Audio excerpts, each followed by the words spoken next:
శ్రీమాత్రే నమ. శ్రీ లక్ష్మీ గణపతయే నమ. మనం నిర్మిస్తున్న ఆలయం ఇప్పటిదాకా రూఫ్ లెవెల్కి వచ్చింది.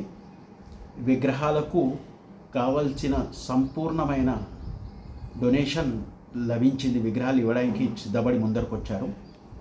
భూలక్ష్మమ్మను ప్రధాన దేవతగా పెడుతూ సహస్రలింగం, దాదాపు 350 కిలోల బరువున్న శివలింగం, నంది, అలాగే శ్రీ మహావిష్ణువు, గరుడ వాహనం, అలాగే గణపతి, సరస్వతి, పంచముఖి గాయత్రీదేవి, లక్ష్మీ కుబేర, ఆంజనేయ స్వామి, వల్లీ దేవసేన సహిత సుబ్రహ్మణ్య స్వామి, శ్రీ రమా సహిత సత్యనారాయణ స్వామి, దత్తాత్రేయ స్వామి, దంపతి సమేతంగా వాహనం మీద కూర్చున్న నవగ్రహాలు, అలాగే 7 పడగల నాగదేవత, ఇవన్నీ కూడా దాతలు వీటిని సమకూర్చడం జరిగింది.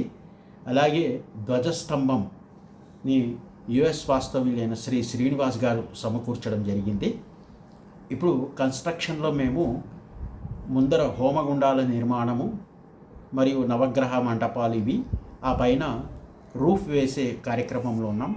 దీనికి సుమారుగా ఒక 25 నుంచి 30 లక్షలు ఖర్చు కావచ్చు. అలాగే ఆ తర్వాత దీని రూఫ్ పడుతూనే సైమల్టేనియస్గా అమ్మవారి గుడి గోపురం మరియు విష్ణు గుడి గోపురం మరియు శివుని యొక్క గుడి గోపురం కడుతున్నాం. వీటికి దాదాపు ఒక్కొక్క దానికి 21 లక్షలు ఖర్చు వచ్చే అవకాశం ఉంది. కాబట్టి దాతలు ముందుకొచ్చి ఈ సత్సంకల్పాన్ని విజయవంతం చేయగలరని ఆశిస్తున్నాను.